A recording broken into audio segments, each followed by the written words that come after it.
Join Jules here for another old versus new cocktail video. I'm here with my uncle Brad, and we're going to talk about the Mint Julep today. Kentucky Derby's coming up, fun things are happening. So you got to know the Mint Julep. Yeah.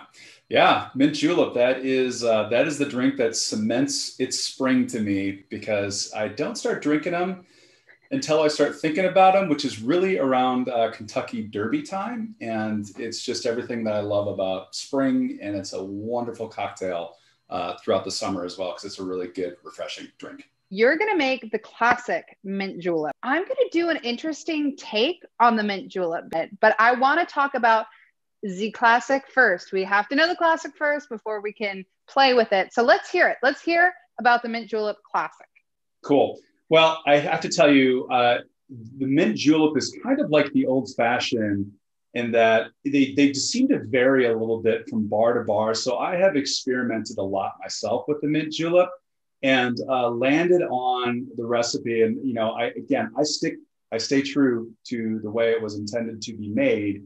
But that doesn't necessarily mean that I won't play with the portions a little bit. So the Mint Julep is a super, super simple cocktail, really easy to make.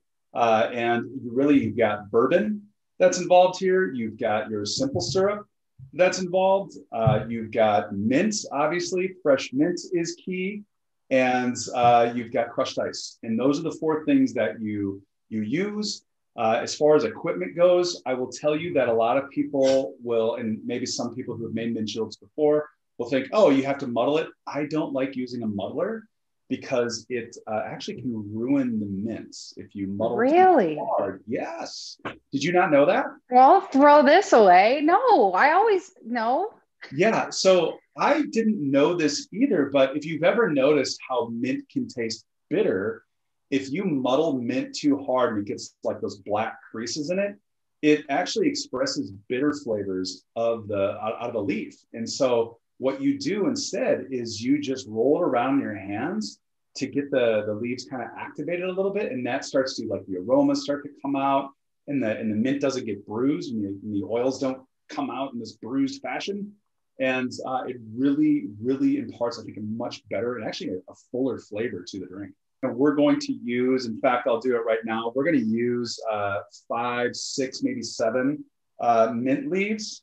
That it's to slap it, you kind of want to get all of it, you know, so that's why I roll it around in my hand. So that's simply what you do is you just like that, roll it around a little bit. You can slap it if you want, throw it in there. So I do 2 ounces of bourbon. This is a very boozy drink.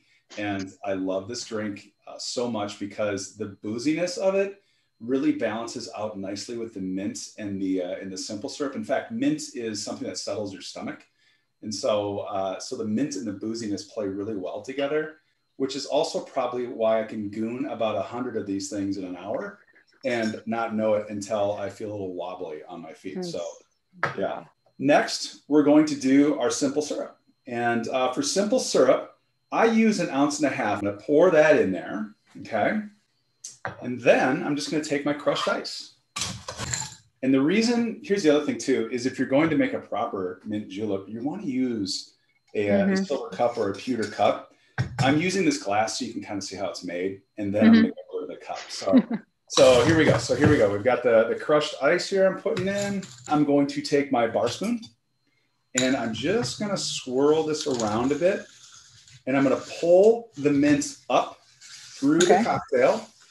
And I'm going to push the mint back down through the ice. And I'm going to do that a couple of times because what I'm doing is I'm taking that mint and I'm incorporating the flavors and the aromas up into the ice and down. So it's not all stuck at the bottom of the glass. So now I've got my crushed ice in there. I'm going to stick my julep straw in, which if you've never seen a julep straw, it's a little straw. It's got a hole at the end here and a screen so that mint and things don't come up through the straw and get stuck. And now you can enjoy that cocktail and just all that stuff will just like it acts like a sieve and sieve right through there and into your mouth, and you're not going to sit there and right. And then you top off with a little more ice. So you really are the mint julep master, because I didn't even know that there was straw. Mm-hmm. There is. God, that is a good drink, man. The one thing I'll tell you about the pewter glass or the tin cup, if you will, Keeps it cold. the reason why you use that is because this metal, it will keep it cold and it gets nice and frosty. And you're supposed to hold the cup by the top because you don't want to ruin the frost on the side. So you hold the cup by the top, you sip out of your glass. So I'll transfer that over here when you move on to your cocktail. I'm going to make my mint julep with some bubbles. So I'm going to use Prosecco. I am also going to do my mint first. I'm just going to kind of, not too hard, kind of put it together. I can kind of feel the oils too on my hand. And it smells good. I'm going to slap it. All right, and then I'm going to put it in there. So I'm going to do about 1.5 ounces into the glass. So then instead of the 1.5 ounces that you did of simple syrup, I'm going to scale back a little bit because the Prosecco is sweet. And I'm going to add about 3/4 of an ounce of simple syrup. And you can also, if it's too sweet, you can also just add 1/2 ounce. But I think with a mint julep, it's designed to be a little bit on the sweeter side. So I went with that 3/4. Now I'm going to add my ice. If you don't have one of those fancy fridges, which I've got one as well, but for the sake of doing a lot of ice, I threw mine in like a blender and just crushed it all up. That works too. But like you did, I'm just going to kind of bring it up, push down. I am going to add in some of that Prosecco in here because now it's like a mint julep spritz. I enjoy a nice spritz as well. And the great thing about these classic cocktails is they're just a platform to experiment with, right? Totally. And so spritz it up.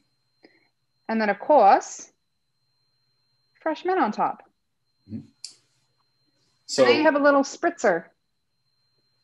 When you do put your fresh mint on top, you give that a slap too to let the aromas come out. And I put it right by my little straw so that when I take that drink in, you smell the mint as well, which is an important component of the cocktail. Who made a mint julep? Who came up with the mint julep? What's the history? Well, apparently, so julep comes from an Arabic word, or it's Persian. It comes from over there. And it originally, the word was golab, and it referred to like rose petal water. And this is ancient times. And as with anything, it started out as a medicine.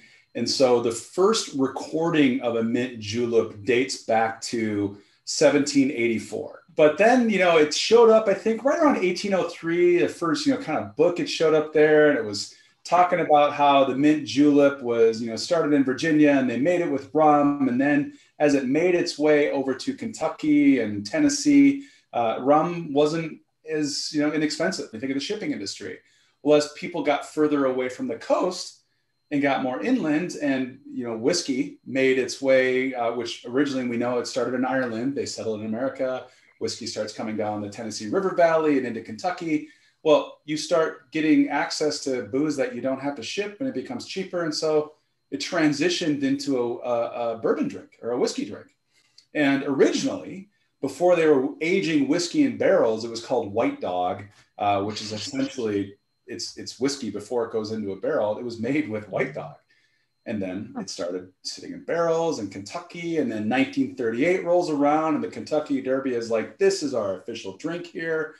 And today they sell 120,000 of those drinks in a year. Over the course of 2 days, which if you're doing the math, you think about $20 a drink, it's 2.4 million in 2 days. Jeez. Mint julep. Okay, well, last question is, because we're talking about bourbon, I have a really hard time understanding the difference between bourbon, whiskey, rye, Scotch, Irish whiskey. Well, for starters, it's all whiskey. So whiskey is a category, and then in whiskey, you've got Scotch whiskey. To call it Scotch whiskey, it has to be made in Scotland. But Scotland has a very specific way that they make their whiskey. Scots and Irish people came to the United States, brought their whiskey making knowledge with them, and now we're making bourbon and we're making Tennessee whiskey. And bourbon whiskey actually has to be from Kentucky. And so you can't make bourbon in Minnesota. You can't make bourbon in Colorado. You can certainly make whiskey. It's easy to make whiskey. that's the differences in the whiskey. It's just how it's made. And so that's kind of the differences. And then, I mean, each one of these is, a half hour discussion on their own, but they all fall under the category of whiskey. The kombucha, because I think it'd be really good with the kombucha. That's interesting. That kombucha decision, that was kind of on a whim, huh? Should I try it? Why not? All right. Let me grab a glass. Of course. Why not? Okay, I have my mint. I'm going to add my bourbon. You add in 2 ounces, 1.5 ounces? I do 2 ounces, but that's what the traditional Mint Julep calls for, and I also like bourbon, so. All right, I probably added about 1 ounce this time of simple syrup. Add in a little bit of the kombucha as well. Crushed ice. I'll top it with just a little bubbles. Okay. Okay, so I think it tastes good. To be quite honest with you, I don't know if I would have added, if I'm going to make it again, I don't think I would add the Topo Chico again. I think it really mellows up the flavor. I kind of want that strong flavor. I like it. You're getting far away from a mint julep here with the ginger. The kombucha flavor could be too much. And so I think for some would like the Topo Chico to kind of mellow it out. Yeah. But for me, I think I'd really like to taste all those flavors come together with all of that. But I like it. I really do like it. That's it for our mint julep. I experimented with 2 different Prosecco kombucha. You made the classic of the classics. But I think we covered a lot with the mint julep. If you have any questions, if you want the recipes, you can follow my Uncle Brad at Cigars and Vino.